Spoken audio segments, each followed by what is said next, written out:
Сәлем достар. Менің Instagram парақшама ең көп қойылатын сұрақтардың бірі ол сөз жаттау. Ағылшынша сөздерді қалай жаттау керек, қандай сөзді жаттау керек және күніне қанша сөз жаттау керек. Егер мен сіздерге күніне кем дегенде 100 сөз жаттауға болады десем сенер ме едіңіз?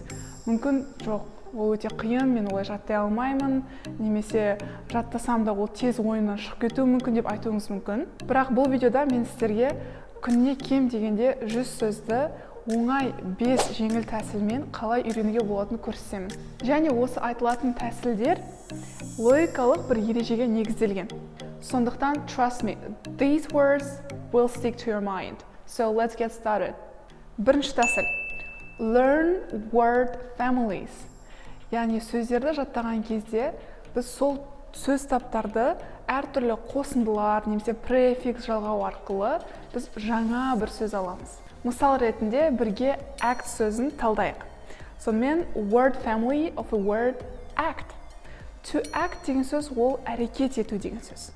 Ал егер actor, actress десем, актриса, актер болып кетеді. Ал егер activity дейтін болсам, онда ол белсенділік. Active person, белсенді адам. Action, әрекет. Activate, әрекет ету. Activist, активист. Ал егер in префиксі қосатын болсам, in action, онда әрекетсіздік болады. Немесе inactive, белсенді емес. Көрдіңіздер ме, жай ғана бірнеше секундтың ішінде біз act сөзінен қаншама жаңа сөз үйрендік. Екінші тәсіл. Ағылшынша сөздердің көбісі етістікте затесімде болады. Мысалы, a work ол жұмыс. To work жұмыс жасау. A drink сусындар. To drink ішу. Үшінші тәсіл ол кішкене орыс тілімен қатысы бар. Ция, сыя деген жалғауға аяқталатын сөздерге қатысты. Мысалы, бізде ция, сыя деп бітетін қандай сөз бар? Мотивация, сессия, профессия деген сияқты сөздер. Осы сөздер ағылшын тілінде T-I-O-N немесе шын, немесе S-I-O-N шын деп аударылады. Мысалы, мотивация, motivation, профессия, profession, информация, information, революция, revolution, депрессия, depression деген секілді.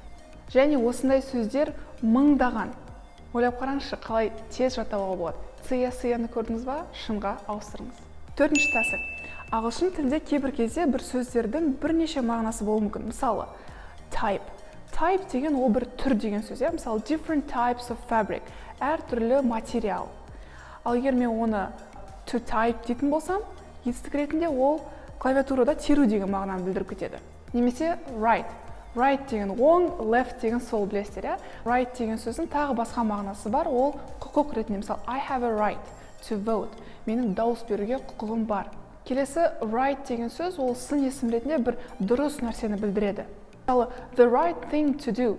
Яғни дұрыс нәрсені жасау. The right thing to do.